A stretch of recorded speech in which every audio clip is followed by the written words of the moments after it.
Morning. Please take your seats, please. We are about to kick off the ALDE Party Bureau elections, which I know you're all very excited about. So please take your seats so we can kick off. And I can wish you all a very, very good morning and a very warm welcome to Dublin, to the ALDE Congress 2022. My name is Maeve McMahon. I'm a journalist for Euronews, normally based in Brussels, but as you can tell from my accent, I'm Irish and come here from the country. So it's a personal pleasure as well to welcome you all here. And it's, of course, the first physical ALDE Congress for 3 years. So I'm sure you all have a lot of catching up to do. So I wish you an insightful day, great panels, amazing speakers, and a lot of content, of course, with the backdrop this Congress is taking place in, with a lot of challenges for Europe. But this, of course, is a huge highlight for you all. Are you a bit nervous there? A little bit? Excited. A mixture of excitement and nervous. But of course, this is the ALDE Party Bureau elections. It's your turn to get to know the candidates. I know you've already met them virtually on Zoom, but now you're here physically to hear from them. They'll be speaking here on the podium. My job is literally to make sure that they stick to their time. Once you start running over 4 minutes, I'll be cutting you off. And then you'll, of course, have the opportunity to put your questions to them. As you can see, there's 2 microphones set up. You can queue up there, make your question, keep it short and sweet. We'll also be taking questions from social media. So please, if people are not in the room, they can do so online. So without further ado, let's start with Daniel Berg. You know him well, he's from Momentum Hungary. He can take the floor. Daniel? Shall I come up there? You can go wherever you feel comfortable.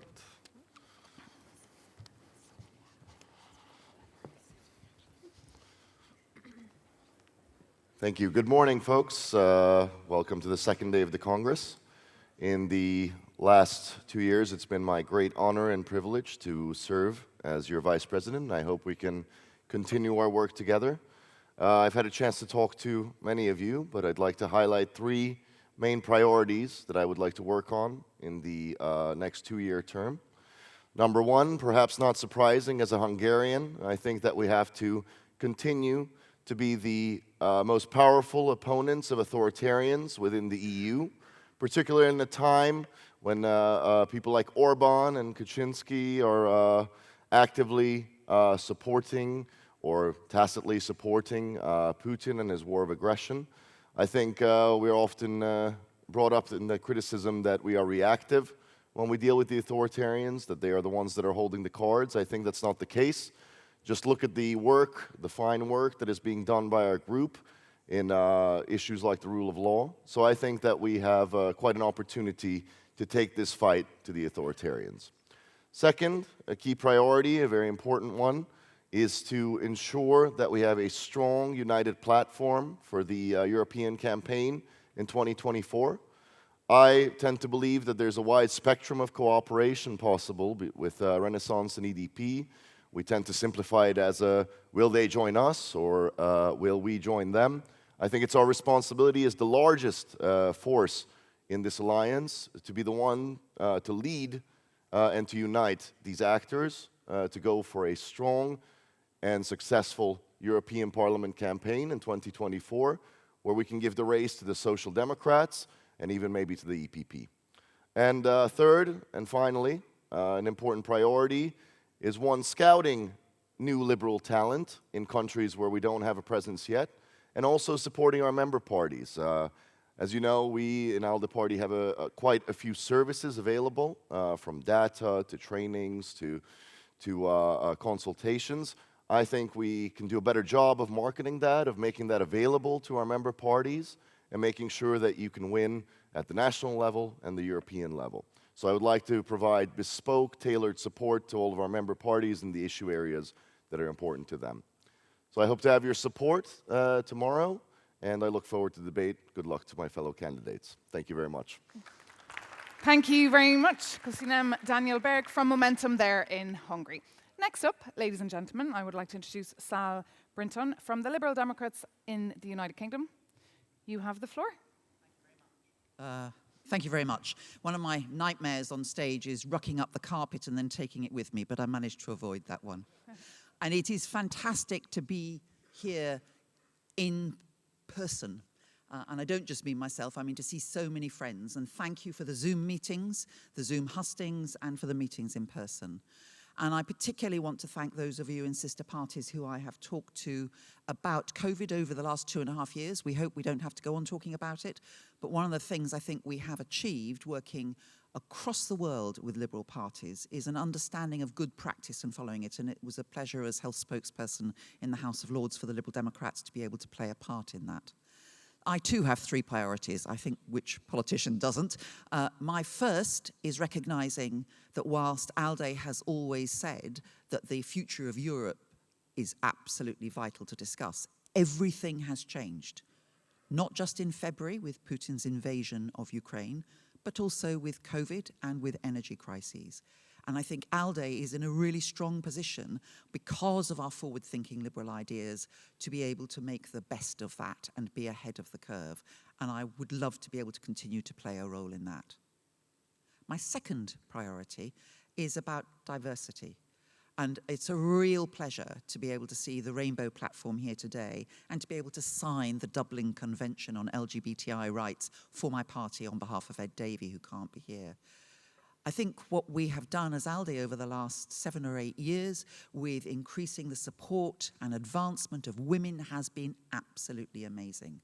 But there are other underrepresented groups, LGBTI, very few politicians with disabilities, and also very few ethnic minorities. And I want to see ALDE start to look at those so that each of our member parties will elect people who look like the communities that they represent. And finally, I want us to be ready and fit for whatever elections all of us face. Obviously, the United Kingdom is no longer in the EU, but I have to tell you that yesterday a Tory MP said we should be back in the single market. We're hoping. But more importantly than that, the Lib Dems are a voice that can not only say in the UK we need to be back in the EU, but to help sister parties understand the catastrophe that's happened to our economy. So I want us to be ready to fight and win. All of us have elections between now and 2024, but the European Parliament is absolutely vital. I want to help make sure we are ready to fight like liberals and really succeed. Thank you. Thank you very much, Sal Brinton there, the Liberal Democrats in the United Kingdom. Next up, ladies and gentlemen, I would like to invite Mr. Timmy Dooley from Fianna Fáil here in Ireland to the floor to take the microphone. Thank you very much. Dear Liberal friends, we're very happy to be having this conversation in person. We had an enjoyable discussion a number of days ago over Zoom, and hopefully it'll be the last time we'll have to resort to Zoom. It's been a useful tool, but in no way makes up for what we can achieve when we meet in person. It's a great opportunity for you to meet all the candidates and for us to meet new representatives from the various countries. As you all know, Ilhan and I were nominated to act as caretaker presidents after the sad passing of Hans van Balen. I'd like to think that we've discharged our duties in a business-like way over the past year, and that we have done everything that would be expected of a full president acting to their mandate. We've moved might and main, notwithstanding the difficulties associated with travel, but we've found ways around that to remain in contact and to do the work that's so important, particularly in relation to working with member parties to ensure that they're ready, fit, and ready to fight elections. We see the role of the ALDE presidency and the ALDE party perhaps different to others. We see it as a networking platform. We don't see ALDE as some kind of an entity that's in competition with member parties. You reign supreme as member parties. It's you, your leadership and your candidates that win the votes. What ALDE brings to that table is the capacity to interface with other parties, to ensure that best practice, best ideas, new policies are available to you, new campaigning ideas, new methodologies, financial support through better research, all the tools that will assist you in broadening and deepening your relationship with your individual parties.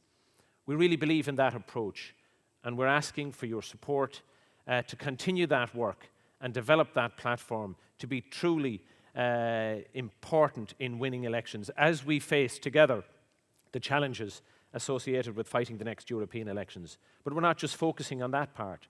We're focusing on every election, because it's through every election that your individual parties, will incrementally grow, get us to a point where we are the biggest and the strongest family within the European Union. I think it should be the vision of everybody here to aspire to be the largest party in the European Parliament, if not at the next election, certainly soon after.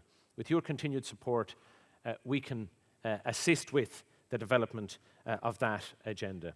Thank you once again for being with us in Dublin, and I look forward to meeting you over the coming days and hopefully into the coming years. Thanks again. Thank you so much, Timmy Dooley there from Fianna Fáil here in Ireland. Next up, I would like to invite up Svenja Hahn from FDP in Deutschland. The floor is yours.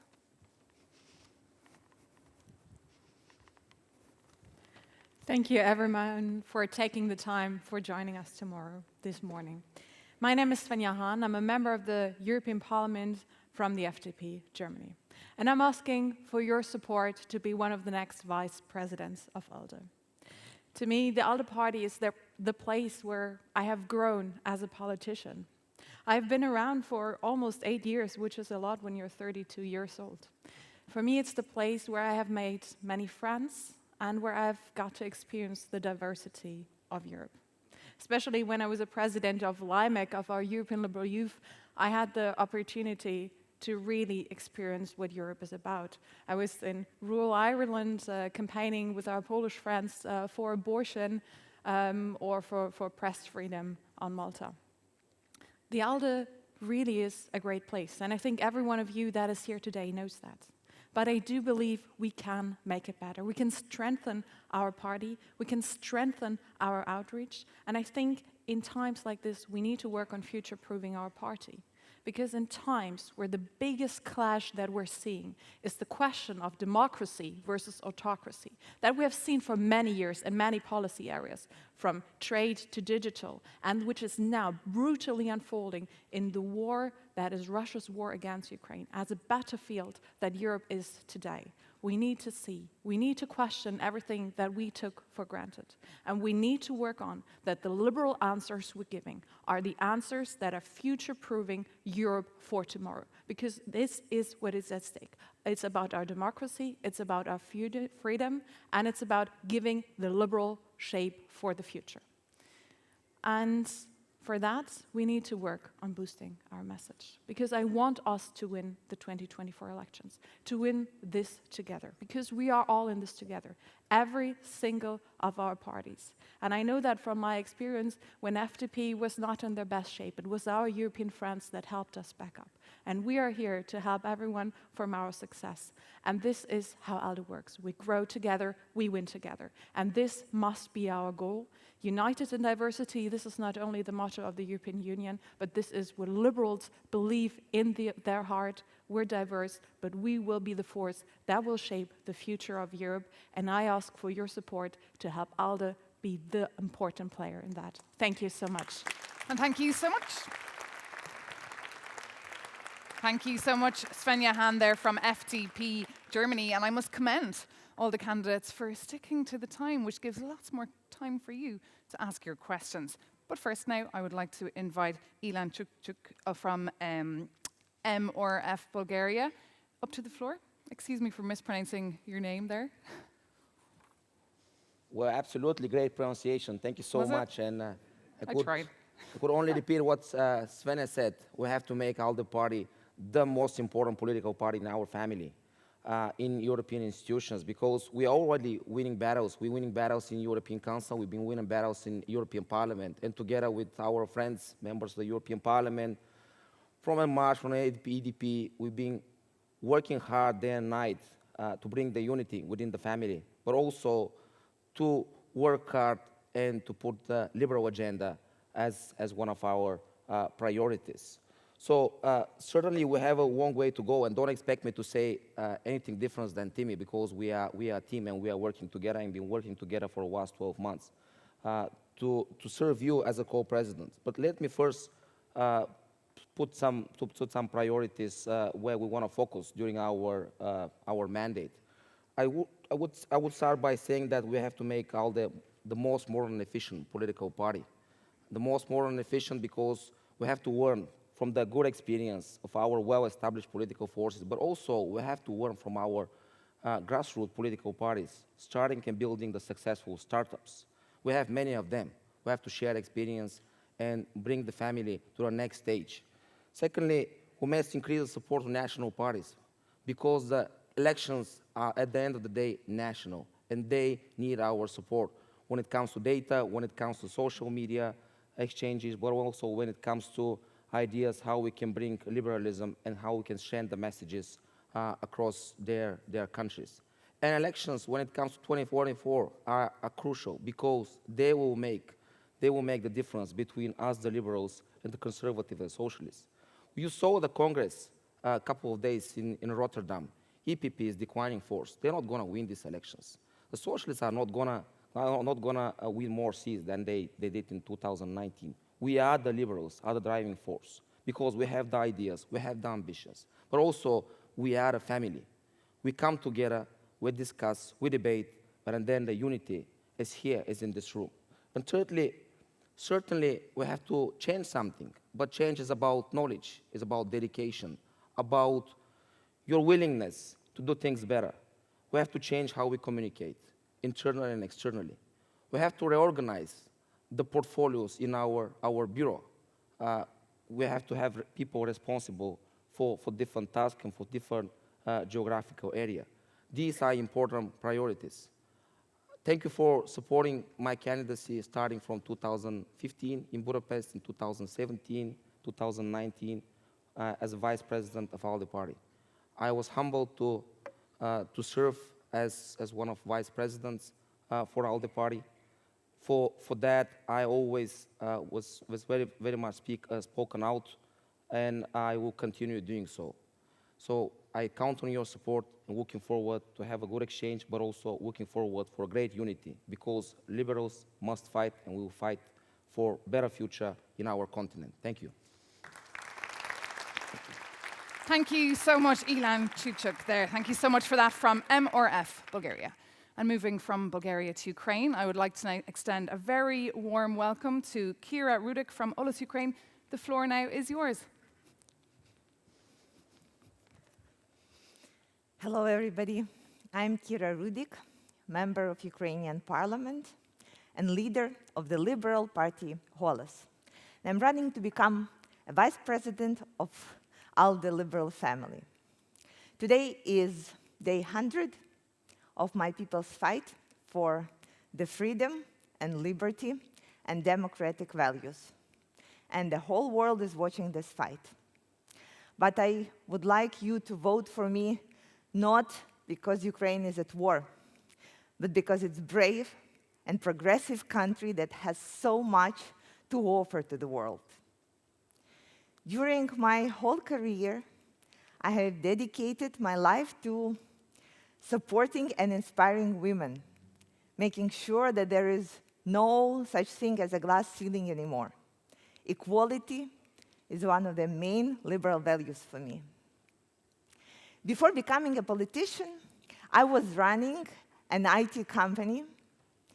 It was 1,000 people, and we sold it to Amazon for over $1 billion. So I became an MP to digitalize the country. And you know, in 3 years, we have made such a huge progress. You may have heard about the digital passport and almost half of the governmental services in your phone. So this is what we have done, because we are moving to the future.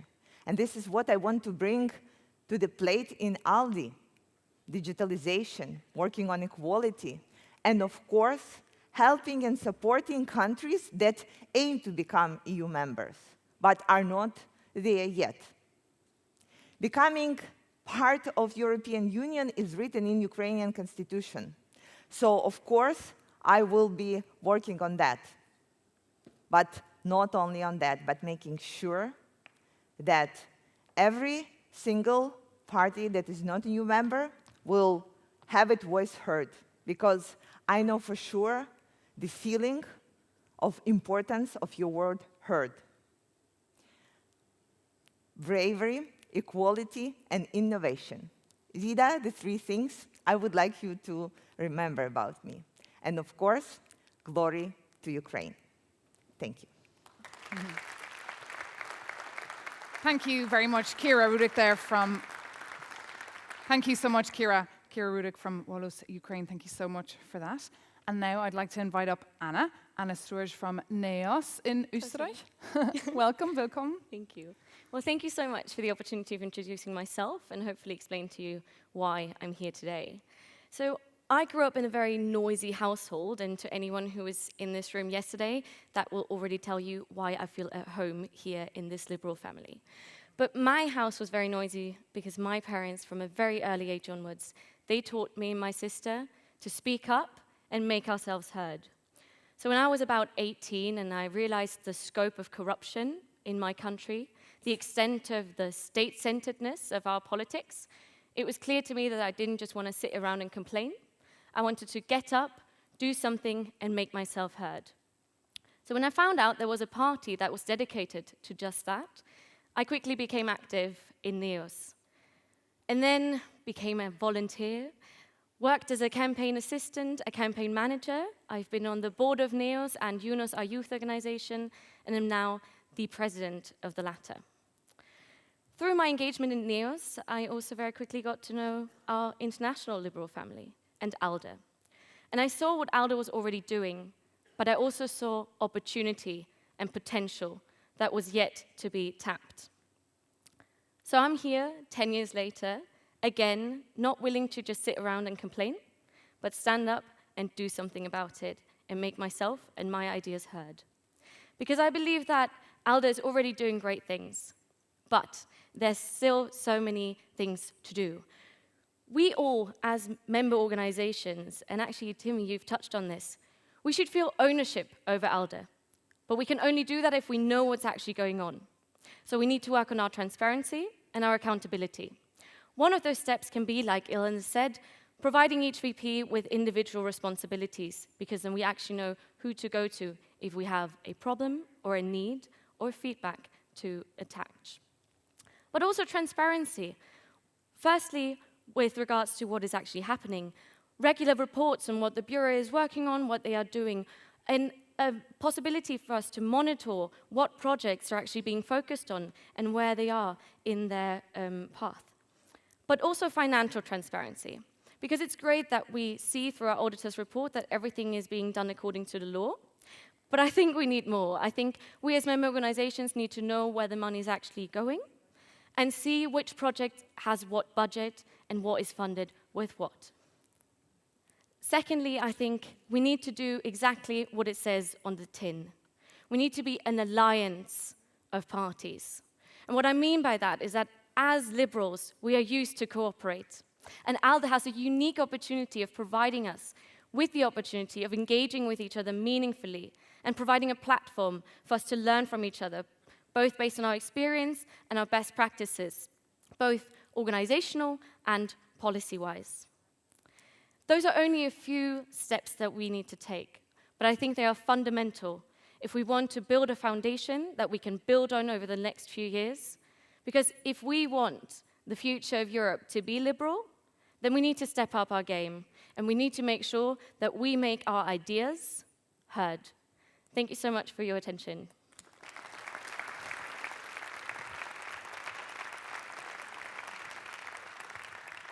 Thank you so much, Anna Sturge there from NEOS in Austria. And last but not least, I would like now to invite up Annalou van Egmond from D66 in the Netherlands. Thank you, everyone. Thank you. I'd like to take you to my country, to Rotterdam, where presently, yesterday and even today, the EPP is meeting. Their biggest question is, what is our need to be there? What is our need for existence? What is our purpose in this new geopolitical arena? Well, no pun intended, but thank God that's not our dilemma, because we know why we're here. We know what we fight for. There's definitely no discussion about that. We want freedom. Freedom for everybody to make decisions regarding their life, their bodies, their love. We want democracy. free and fair elections. We want to fight corruption. We want frugality with public funds.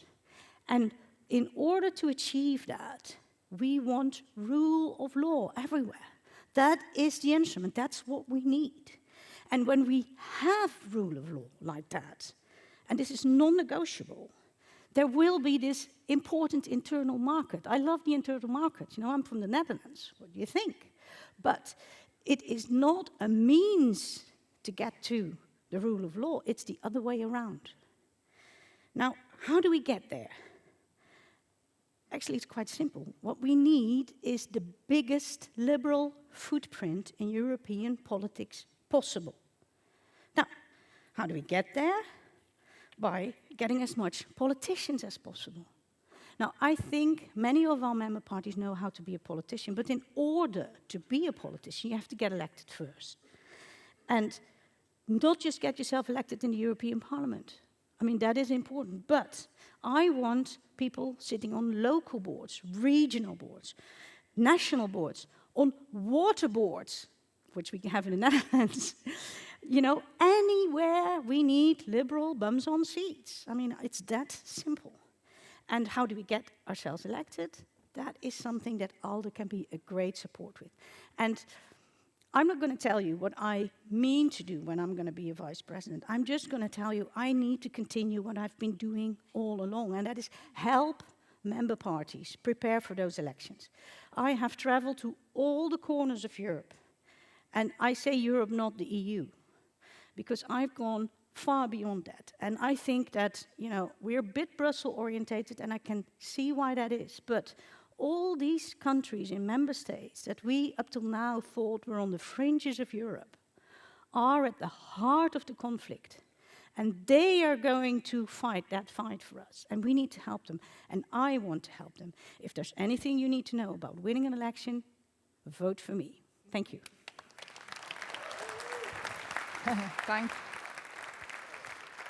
Thank you wel, Annelou van Egmond there from D66 in the Netherlands. Thank you so much.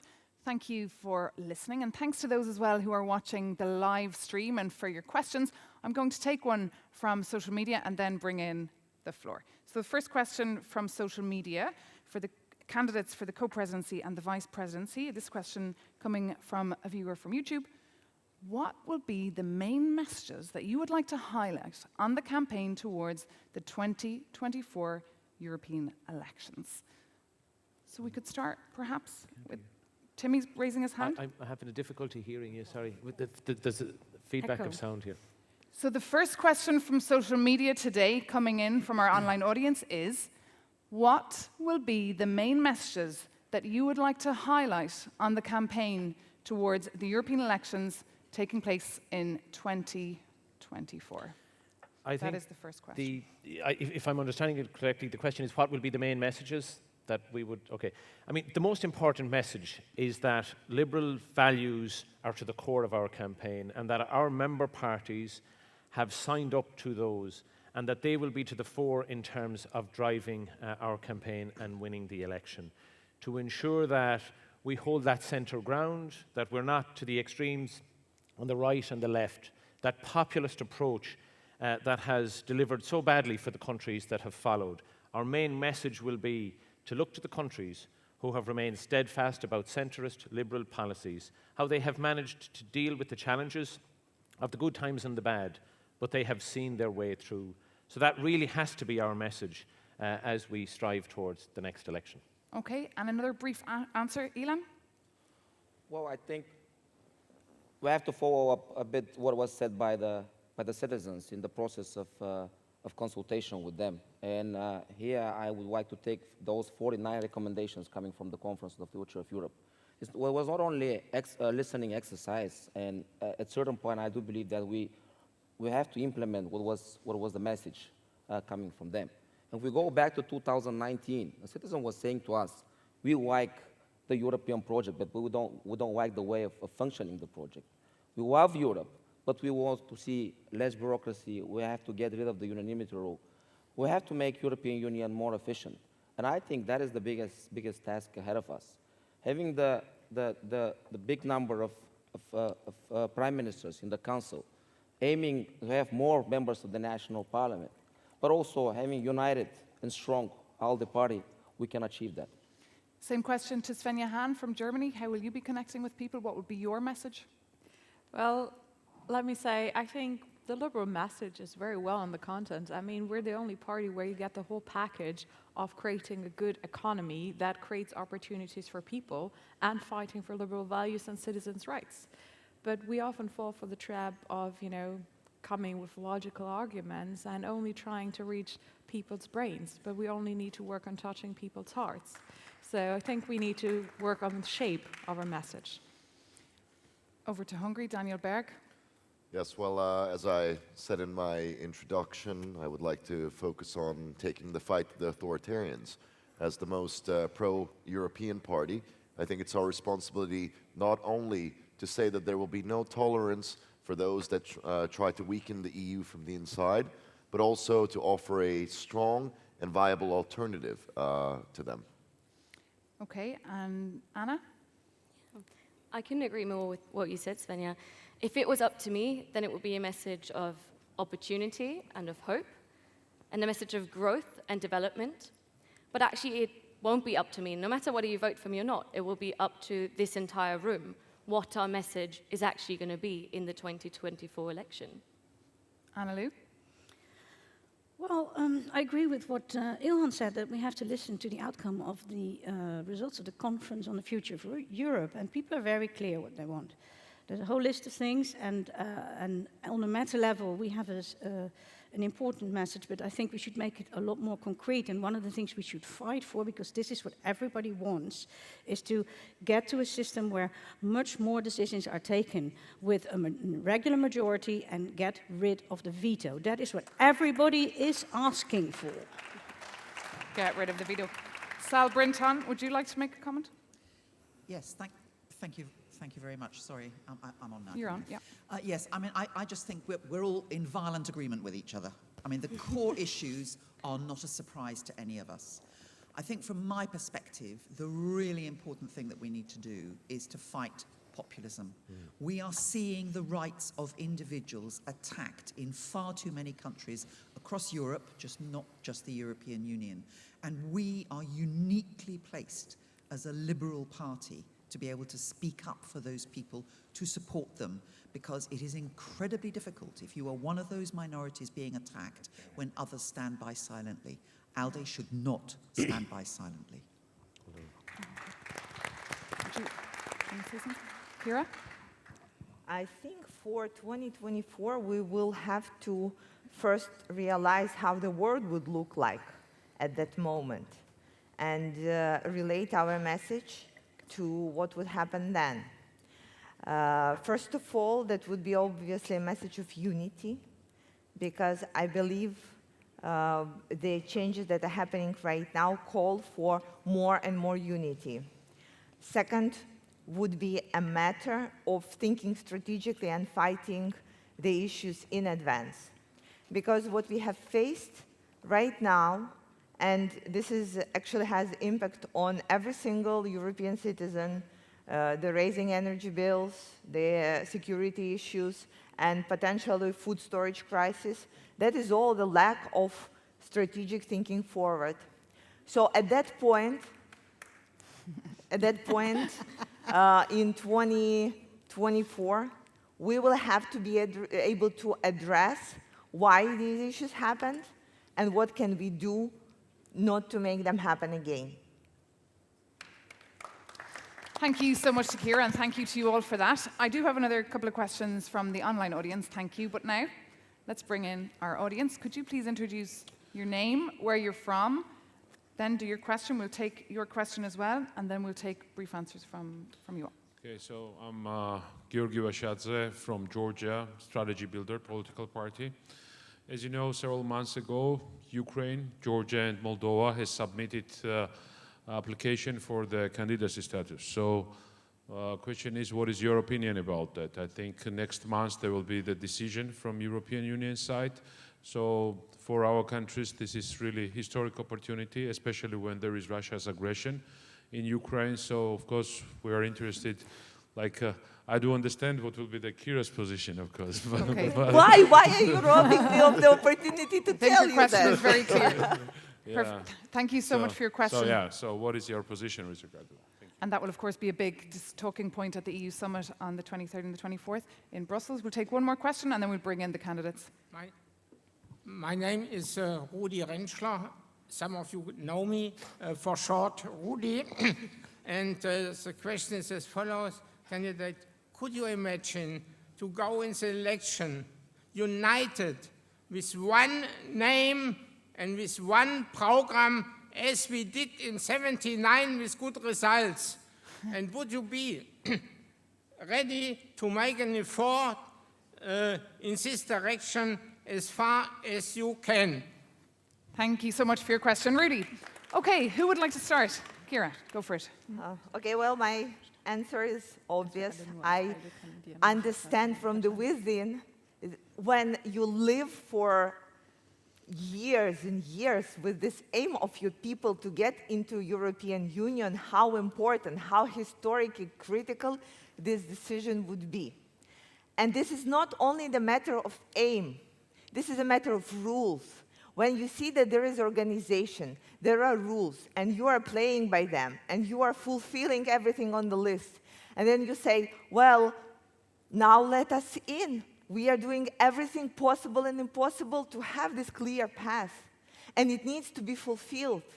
Because whatever the last days are teaching us is that the only unity can help us to survive against the evil and dictatorship.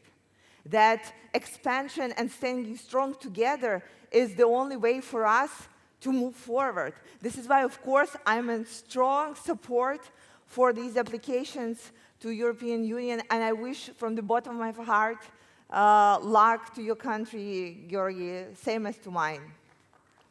Thank you so much, Kira. Now let's bring in all our candidates for very brief answers. We'll start here with Annalou. Yeah, thank you.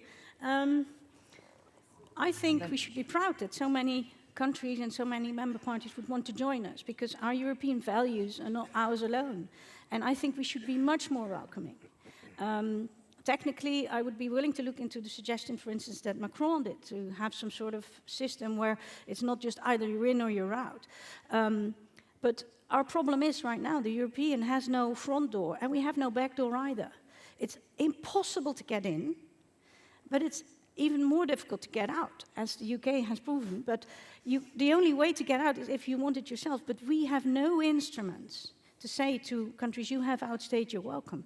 And because there are countries that treat the EU like an ATM, it is much more difficult for others to get in.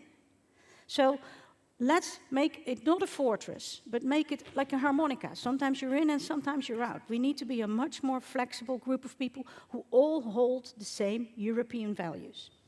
Thank you very much. Ilhan? Well, I think this party was leading by example.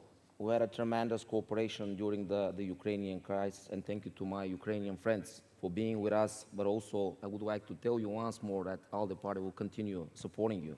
And we had talks with our prime ministers, but also with our commissioners, together with Timmy, in the WASP pre-council meeting. And my feeling is that there is a unanimity in our group for the candidate status.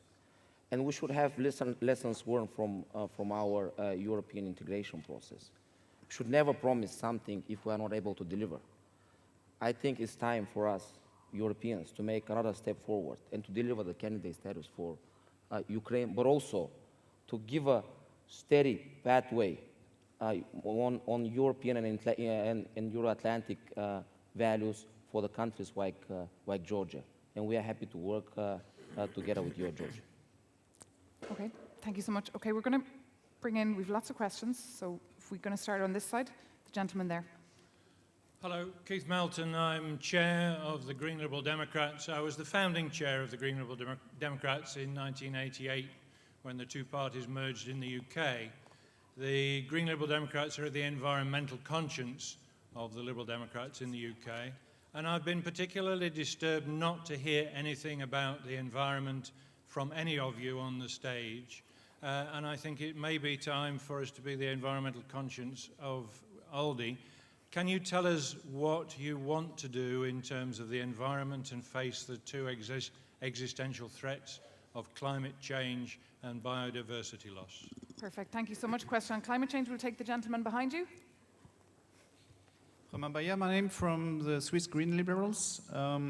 Thanks to Mrs. Beerton to address a topic of diversity at the beginning. I think it's a very important topic, and I would like to address the question also to Mrs. Rubik because of the big differences we have in Europe in terms of protection and rights of minorities and especially LGBTQ. I had also 2 refugees from the Ukraine for 4 weeks in my house. So I would like to know what you will do to enforce this protection and rights forward. Okay. Especially so the Eastern countries. We'll take one more and then we'll go up. Thank you very much. Sorry. I was going to take one from this side. Absolutely. Yeah. Sorry.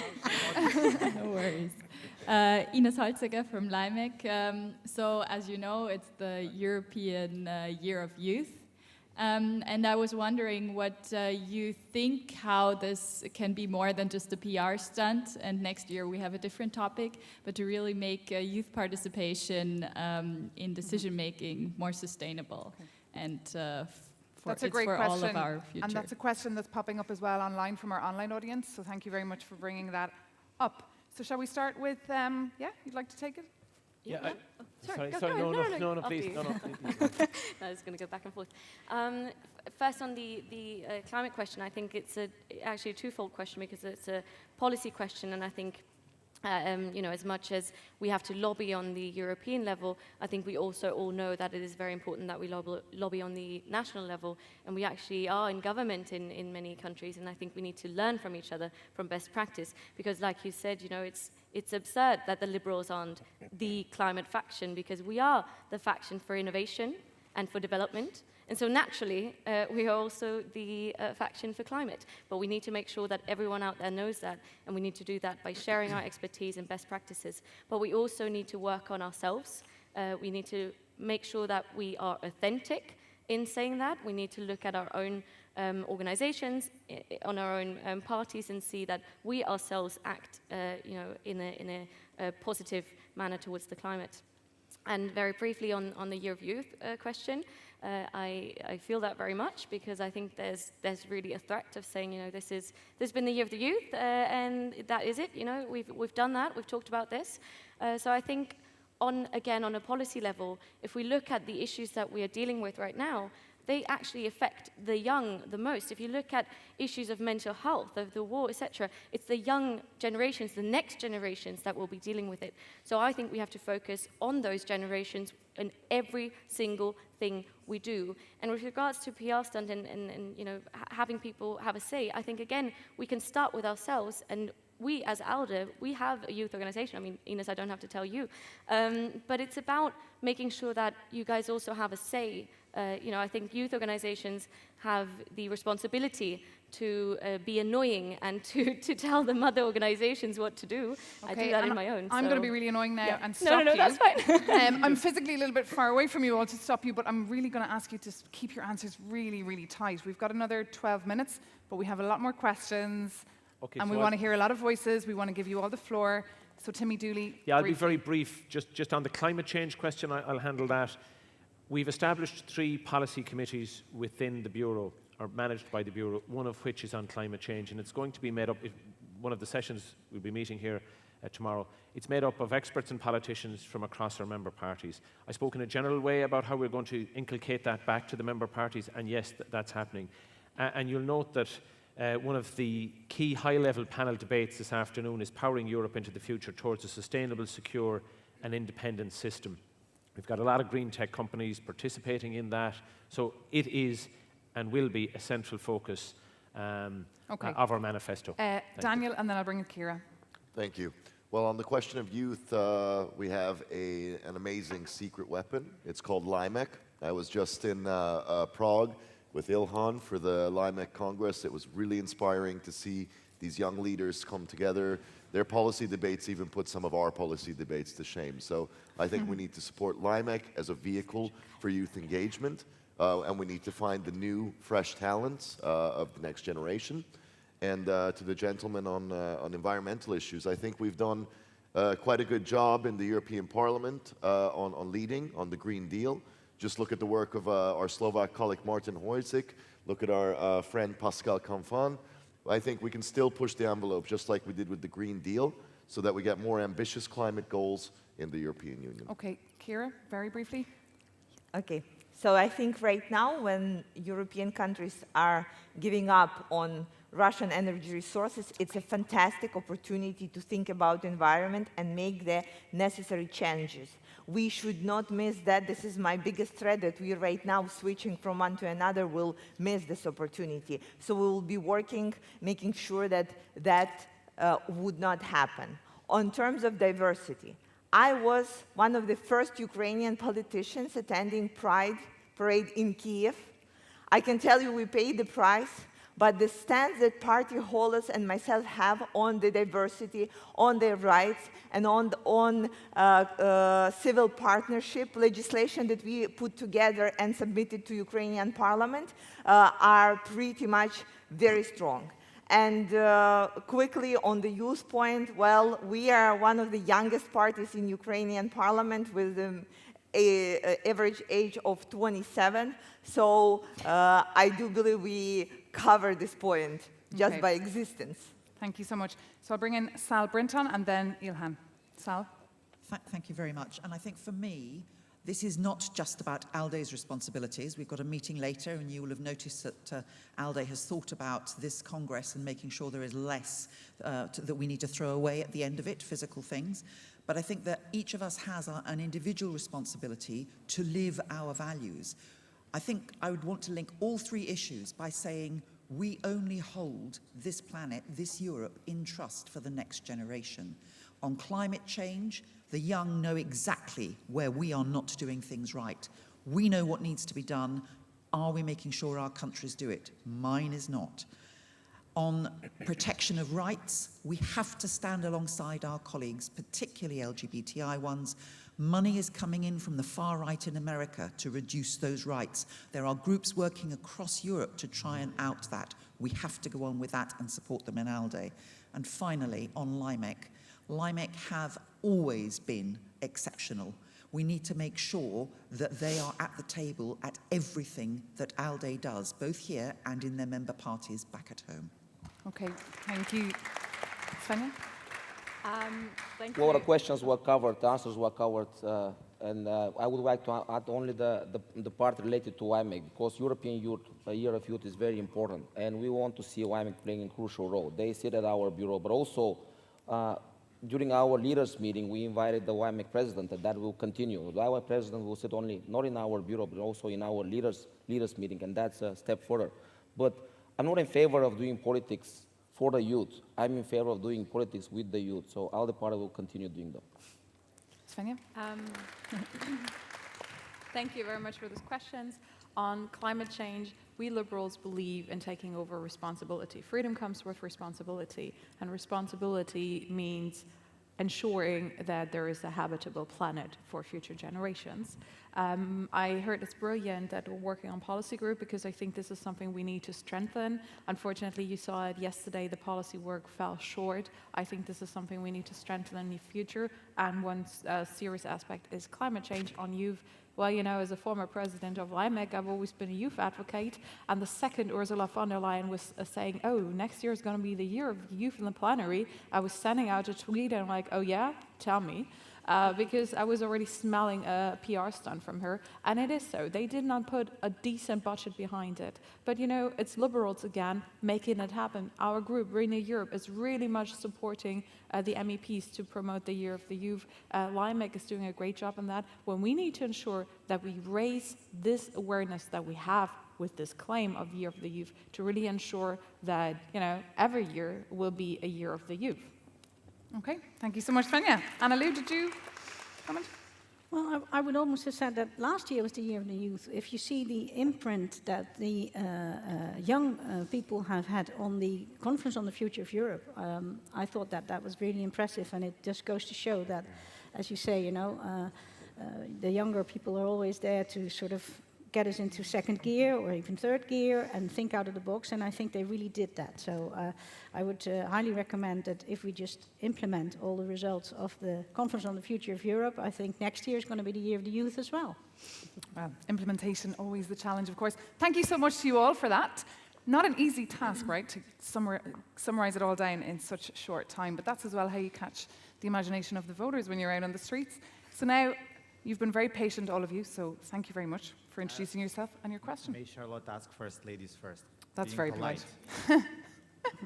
Out of love. There you go. Yes, well, the elephant in the room, En Marche. What are your thoughts about our cooperation with En Marche leading up to the next election and after the next election? What do you foresee as the possibilities of cooperation? Thank you. On the elephant in the room, okay. You see, we can be synced with Charlotte. Good thing. I wouldn't see En Marche as an elephant. I would see La Belle de la France. The question actually, just building up on something that was mentioned, you organized this amazing set of consultation with the member parties and the citizens under the name of our late president, Hans van Balen, from Sarajevo, Madrid, Berlin to The Hague. On the Conference on the Future of Europe, we have 49 recommendations, more than 200 proposals what to do. How are you, you were mentioning we are in the second gear. How are you going to use this party, the ALDE party, to be the engine of the implementation of these recommendations through the Parliament, but also in general through the Council? Thank you. Thank you so much. Next gentleman. Yeah, Anders Baspel from the Individual Members and Liberal Associates. Question for Timmy Dooley. You said presented yesterday a compromise on point 9 on the Council agenda. Maybe I was just being slow, but I didn't really understand the difference between the original proposal and the compromise.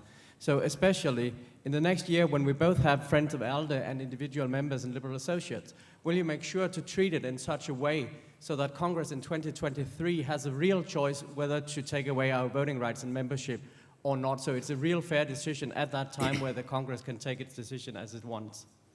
Okay, thank you very much for your question. I'm going to take all the questions and then we'll have one round then from the panel. Yep. Hello, I hope you're all taking notes. I am too.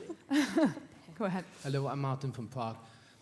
I'm a bit nervous after your presentations because except of our Dutch candidate, you all seem to be quite alike. And I think we need a dynamic bureau before the next elections to win. Yeah? Business as usual won't win us automatically elections. Now the questions. I see one of the key points or one of the key challenge that we have, that we are having quite good and tangible achievements elsewhere, but they are not linked to us, recognized us, and identified with our liberal group by our voters. None of you have mentioned it, and I think this is a key element to win and achieve the success we want to success. We are doing a lot of good job, but voters simply are not aware or do not appreciate and do not link it to us. So how would you sort it out? Thank you. Okay, thank you so much. Thanks very much. Oskar Vågland Söderström from Liberalerna Sweden. Thanks very much for excellent presentations. It's going to be a tough choice in the elections here for us. We'll be facing or fighting elections in less than 2 years, and that means we need to build a stronger force, and that also means building stronger member parties, because it's in the 27 member states where the elections are actually fought. We will have a Spitzenkandidat probably, we'll have a common European manifesto, but what can the ALDE do to even more develop the support you give, which you already give today, to the member parties, because we badly need it. Thank you very much. Thank you. Another great question. And we have a final question there from that gentleman. Thank you very much. My name is Marcus. I'm from Germany. I've seen some excellent presentations, but still I must say I'm a little worried. We're up against the biggest challenge we've seen in 3 decades or so. And I would really like to hear from all of you, how do you believe that we should answer the challenge we have there? How do we deal with this threat to European security, to European integrity, and to our way of living? So what's the answer to that? How are we going to support Ukraine? How are we going to support other countries? What are we going to do with the situation in Transnistria and Moldova? So how are we addressing that? What are our answers? There's going to be economic answers. There's going to be military answers, security answers, but there also needs to be a political answer. And how can we achieve the resolve that's needed to confront that situation and to make sure that our way of living and the things that Annalou's been addressing, democracy, freedom, are going to prevail in the end. Okay. And I want to hear that resolve from ALDE. I think our candidates have heard loud and clear, not just your question, but all the questions that were absolutely great. Thank you so much for them. And also a little dose of reality. So not an easy task now for you all to take the floor for not a whole lot of time, but I've been given 5 more minutes on the clock, which is great. So who would like to tackle all those questions? Okay, Ilhan, go for it. Yeah, I want to start with En Marche question because it's really important. I've been talking to En Marche, I've been working with them during the last 3 years, and was a good relationship, was a smooth relationship in some of the files, but also we failed to cooperate in others. If I take it as a whole picture, I think we have to continue cooperating, and we have to continue talking. And ALDE was always blamed to be too little, too small as European Union. And this time we decided to do it in a different way. After the last Bureau meeting in The Hague, we decided to invite both En Marche and EDP to come to Brussels and to have a sincere conversation. So first, where we want to go, how we want to do it. Is it the aim to have a single party, or we can start with building trust between the three entities based on manifesto? How are we going to approach the challenges ahead of us? And for that, we need a clear mandate from you guys, from the member organizations. And we're going to take all the discussions in this ALDE Council and Congress, but also we're going to have another extraordinary council in September and October, after the first consultations with the two parties. And I think that is a fair point, to ask for a mandate, to get a mandate, and then to go and to report back to you. And the question of Emil is very much related to yours, Charlotte. How are we going to recommend, how are we going to implement all those recommendations coming from the Conference of the Future of Europe? I think the manifesto process is going to play a crucial role. We are not going to say to the member organizations, that's it, and we agree it in Brussels. It should be an open and transparent process, inclusive process. And certainly, Emil, the basis should be the recommendations from the citizens. And we're going to start developing the structure together with you, with the member parties, and create a strong manifesto. If we have a strong manifesto, we can go forward together with others as well. Okay. If we don't succeed, the turning point is 2019. We have some lessons learned. I was in the group. Malik was there. Some others were there as well. So we are thinking about, and we'll come back to you as soon as possible. Okay, thank you for that. Kira. Tackling the security question. So there is a strategy and nobody would like it and nobody would accept it just yet, but this is the only one. It's easier to be Ukraine right now because we have a clear path forward. We will continue fighting, and we need the support that we can get, all the support. This support consists of weapons, supplies that we will be continuously asking because during the war there is never enough, sanctions that need to be voted in timely manner, and they need to be strict without any exceptions, because the halfway sanctions will leave us to the halfway to the end of the war. Mm-hmm. Financial support that would need to happen, and a clear path of getting rid of reliance on Russian energy resources. Okay. So that is the path to proper security. Can it be achieved and in which times? That's a point for debate. Okay, thank you so much, Kira. Timmy, you look a bit, you're like itching to go to your next meeting, so I'll bring you in now. Yeah, there was a specific question just in relation to the individual members, and I think what we decided yesterday was to allow the Friends of ALDE to be established and to proceed, and my commitment was to meet with the individual members, but not to revisit the report that had been created by Daniel and Sal, but to have a conversation with you in advance of the next council, and any decisions that would be taken would be well informed at that stage. Okay. Sal, Brinton, a lot of the questions from the audience have not been answered. Would you like to tackle them? There is one I particularly want to tackle. That's how voters feel as well. The security one, because I've talked about diversity earlier. I have a child in the military, and she is now on her second NATO stint over the last 5 years. And for those of us, I mean, it's not the same threat as Ukraine is facing, but I think Europe has woken up, and I'm so pleased to hear that Finland and Sweden want to join NATO. I think February this year has acted as a call-up for all of us to understand this is not a possibility many years away. This is absolutely on all of our doorsteps. And I believe that there is a changing culture across parties. ALDE, we have been somewhat diffident about defence, speaking out about defence in the past. I think those days are long gone. We absolutely understand we have to protect Europe, and we have to protect our sister countries around the edge of Europe as well. Okay, and Anna Leuven-Egmond, T66. Yeah, maybe you posed a question, and actually I would like to pose a question back, because somebody said, you know, we have to have a strong platform for the next elections, and we might also need to have a Spitzenkandidat. And I would love to entertain that idea, but I would then invite all of you, all of your parties, to start thinking, who is this going to be? Because, you know, it's a nice idea to like have a theoretic discussion about who this person might be. But I think we should have a proper choice of really A-star candidates. So my question to you is, and you don't have to answer that today, but you know where I am, and bring it on, and you know, thank you so much. Throw candidates on to us. Perfect. Kira, or Anna, excuse me. Yeah, go ahead.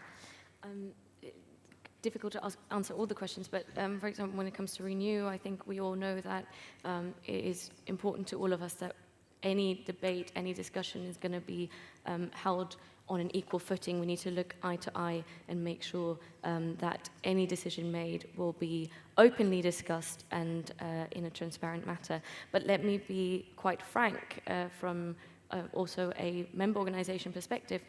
That decision, no matter what it's going to be, is not going to win or lose us the election. And to tackle that, the other question about 2024, yes, we will have a great manifesto, but I think what we can do as ALDE is make sure that the process of getting there, also the process of getting to a Spitzenkandidat, is actually set up in a way that supports all member organizations, where we can all learn from what ALDE does for our individual campaigns, for our individual manifestos, because that's what's going to win us the elections. And then we're really starting to run out of time. We just need to hear very briefly from Senja and Daniel. I can do that. The En Marche question, being in the parliament, in a group with them, I know sometimes you need to build bridges, sometimes you need to build longer bridges. And, you know, as in every relationship, the first time you have, like, you know, butterflies in your stomachs, and then reality sets in and you're talking about who's doing the dishes. But you're always staying an individual person. And I think this is really important, that we're still ALDE, we're working on what we believe in for, but we have a very important partner with who we can build a strong liberal future for the future of Europe. And we heard it, the challenges are big. We need to work close with the partners that we are close with. Okay, thank you so much. And Daniel Berg? Yes, thank you. I'd like Very briefly, please. Yes, two questions that are part of also my program. One, about the cooperation. I talked to a lot of you, and there's this sense of trepidation about going forward with the French, how to do it. My good friend Malik Osmani works closely with the French in the European Parliament, and they haven't eaten him yet, so I don't think they will eat us either. I think we have to be in the driver's seat. We have to talk to our member parties, see what the mandate is, where the limits are, what are the red lines for you, and then go forward as fast as possible to the election. And as far as support for member parties, you know, I will never forget the amount of support that we got as Momentum when we were starting out from you. I would like to see that all parties get that level of support, and also tailored to your specific needs, because the needs of, say, Liberalerna in Sweden and Naza Stranka in Bosnia, they're not going to be the same kinds of needs, the same kind of context. Perfect. Thank you so much. Thank you so much to all the candidates. Thank you so much to all of you for the questions, and of course everyone online and for all your comments. So you should all stay in the room, I've been told, because next up you have the ELF Liberal Awards 2020.